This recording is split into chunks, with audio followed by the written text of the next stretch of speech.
Assalamualaikum warahmatullahi wabarakatuh. Kami dari kelompok 5 akan menjelaskan tentang Attention Deficit Hyperactive Disorder atau disingkat ADH. Kami dari kelompok 5 beranggotakan yang pertama ada Mbak Riri Novitasari dengan PM136, kemudian saya Awaludin Bangestu dengan PM144, ada Mbak Rizky Anas dengan PM153, kemudian ada Mbak Nur Aisyah dengan NPM 154, dan yang terakhir ada Mbak Suciati Anggi dan NPM 158. Kita masuk materi. Materi yang pertama ada pengertian ADH yang akan dijelaskan oleh Mbak Rizky Anas. Kemudian materi yang kedua ada ciri-ciri anak ADH yang akan saya jelaskan oleh Awaludin itu. Kemudian sekolah untuk anak ADH akan dijelaskan oleh Mbak Suciati Anggi. Kemudian ada juga materi cara menangani anak ADH, ini akan dijelaskan oleh Mbak Nur Aisyah. Dan materi yang terakhir faktor-faktor ADH, ini akan dijelaskan oleh Mbak Riri Novitasari. Monggo saya persilahkan. Pengertian ADHD, gangguan pemusatan perhatian dan hiperaktif yang sering disebut dengan Attention Deficit Hyperactive Disorder, yaitu sindrom neuropsikiatrik yang akhir-akhir ini banyak ditemukan pada anak-anak. Biasanya diserta dengan gejala hiperaktif dan tingkah laku yang impulsif. Sumber lain menjelaskan bahwa ADHD adalah suatu kondisi yang mencakup disfungsi otak ketika seseorang mengalami kesulitan dalam mengendalikan impuls, menghambat perilaku, dan tidak mendukung tentang perhatian, atau rentang perhatian mudah dialihkan. Tanda utama dari gangguan adalah hilangnya atensi anak dan munculnya perilaku hiperaktif serta impulsif atau terburu-buru. Bisa saja anak hanya mengalami gangguan pemusatan perhatian atau ADD, Attention Deficit Disorder, atau juga mengalami gangguan pemusatan perhatian dan hiperaktivitas bersamaan. Baik, saya Awaludin Bangestu dengan NPM 20144600144. Di sini saya akan menjelaskan tentang ciri-ciri anak ADH. Yang pertama ada kurang perhatian, kemudian hiperaktivitas, dan yang terakhir adalah impulsivitas. Ini yang perlu digarisbawahi, tiga ini saja. Kita bahas yang pertama tentang anak ADH kurang perhatian. Nah, ini jika guru memberikan tugas-tugas, anak ADH itu cenderung menghindari tugas-tugas.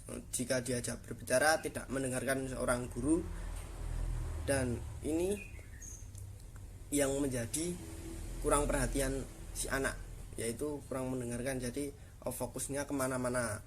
Kemudian ia sering lupa, anehnya itu lupa kehilangan barang, seperti kehilangan pensil, pulpen, atau penghapus. Nah, ini sering terjadi pada anak ADH. Kemudian ia kesulitan mempertahankan konsentrasi dalam aktivitas, dan seringkali tidak mengikuti instruksi yang diberikan oleh guru. Nah, itu yang perlu digarisbawahi tentang kurang perhatian. Yang kedua adalah hiperaktivitas. Nah, ini anak ADH ini nggak bisa tenang, usil.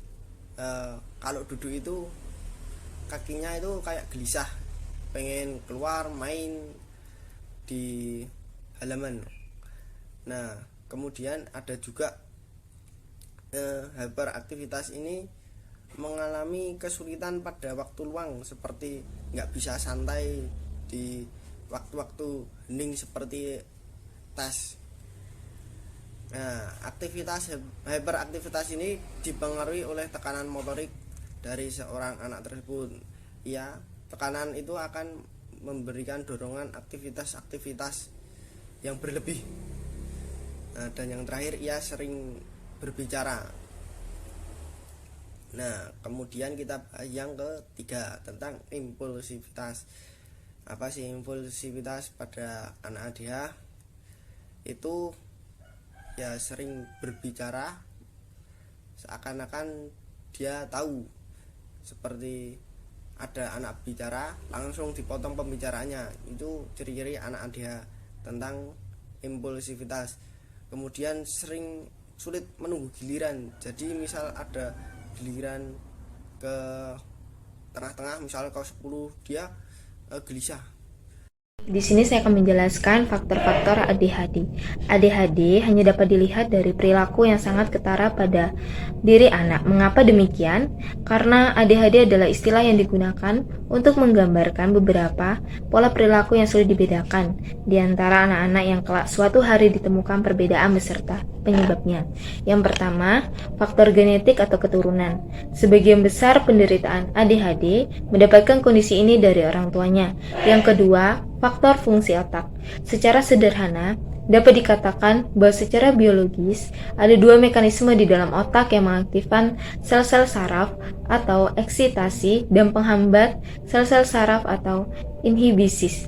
Pada reaksi eksitasi sel-sel saraf terhadap adanya rangsangan dari luar adalah panca indera. Dengan reaksi inhibisi, sel-sel saraf akan mengatur bila terlalu banyak eksitasi. Pada perkembangan seorang anak, pada dasarnya pengaktifan sistem-sistem ini adalah perkembangan terbanyak.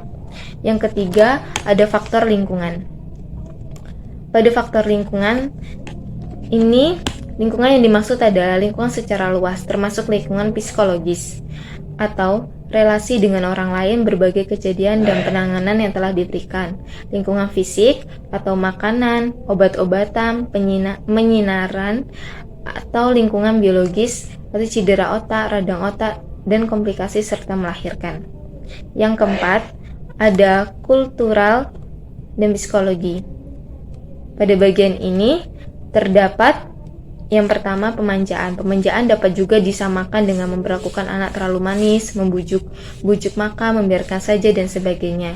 Yang kedua, ada kurang disiplin dan pengawasan. Anak yang kurang disiplin atau pengawasan akan berbuat sesuka hatinya sebab perilakunya kurang dibatasi. Yang ketiga, ada orientasi kesenangan. Anak yang memiliki kepribadian yang berorientasi kesenangan umumnya akan memiliki ciri-ciri hiperaktif secara sosial psikologis dan harus didik agar berbeda agar mau mendengarkan atau menyelesaikan diri. Dan yang kelima, ada ketidakseimbangan kimiawi. Pada hal ini, para ahli meyakini bahwa ketidakseimbangan kimiawi pada otak merupakan faktor yang mempengaruhi perkembangan gejala ADHD. Selanjutnya yaitu bimbingan konseling pada anak ADHD. Yang pertama yaitu dengan adanya pendidikan inklusif. Jadi pendidikan inklusif itu sebagai layanan pendidikan yang digunakan atau yang disyaratkan untuk semua anak, baik anak normal maupun anak yang memiliki kebutuhan khusus, di mana akan disekolahkan secara terdekat dan di kelas reguler. Kemudian pendidikan inklusif ini akan mendidik anak-anak secara bersama antara yang normal dengan yang berkebutuhan khusus secara optimal untuk mengembangkan potensi dan keterampilannya dengan penuh kesungguhan, di mana pendidikan inklusif ini memopong kemajuan pendidikan dan terciptanya keterbukaan dan sikap saling menghargai antara yang memiliki keterbatasan maupun yang anak normal. Yang kedua yaitu dengan penghargaan atau hukuman. Penghargaan atau hukuman ini diberikan kepada anak agar anak itu dapat mengetahui mana hal-hal yang baik dan hal yang buruk sehingga mereka dapat membedakan keduanya saat mereka melakukan hal itu. Dimana saat anak melakukan hal-hal baik, maka kita dapat memberikan penghargaan kepada anak tersebut sehingga anak tersebut dengan sendirinya dapat menyadari bahwa hal itu adalah hal yang baik dilakukan sehingga anak tidak merasa bingung atau sebagaimana mestinya. Kemudian yang kedua, pada anak yang melakukan kesalahan atau melakukan tindakan yang kurang baik, maka kita harus memiliki tindakan tegas kepada anak tersebut sehingga anak itu tidak akan mengulangi hal-hal seperti itu lagi sehingga anak dapat membedakan hal yang baik dan hal yang buruk. Yang ketiga yaitu penguatan. Pada bimbingan konseling ini, penguatan dapat dilakukan terhadap perilaku-perilaku yang baik, di mana anak yang melakukan perilaku yang baik dapat dikuatkan. Penguatan ini bertujuan agar anak dapat berulang kali melakukan hal tersebut sehingga kita sebagai guru atau kita sebagai pendampingnya itu dapat memberikan penguatan kepada anak tersebut sehingga anak dapat memberikan atau dapat memahami bahwa hal yang dilakukan itu merupakan hal yang baik sehingga anak akan melakukan hal tersebut. Dan yang terakhir yaitu time out, di mana ini dilakukan kepada anak yang memiliki suatu kebiasaan buruk atau dia melakukan hal buruk, dimana jika sudah melebihi batas wajar kita dapat memberikan ketegasan kepada mereka, dimana mereka keluar dari kelas yang mereka ikuti, kemudian mereka diberikan kelas tersendiri dalam jangka waktu tertentu. Saat kita mengobservasi dia bahwa dia sudah bisa kembali ke kelas yang sebelumnya, maka hal itu dapat dilakukan. Hal ini bertujuan agar anak itu dapat tahu bahwasanya hal itu hal yang buruk untuk dilakukan, sehingga jika anak melakukan hal yang buruk, mereka akan mendapatkan hukuman. Cara menangani ADHD. Berbagai penanganan tentunya dapat dilakukan untuk menangani ADHD. Penggunaan obat-obatan bisa dilakukan untuk mengatasi kondisi ini. Namun, penggunaan obat akan dinilai lebih efektif ketika anak melakukan beberapa terapi untuk menangani anak ADHD. Berikut ini terapi untuk menangani anak ADHD yang bisa dilakukan. 1. Terapi psikoedukasi. Saat anak sudah beranjak remaja, terapi ini bisa dilakukan untuk menangani anak ADHD.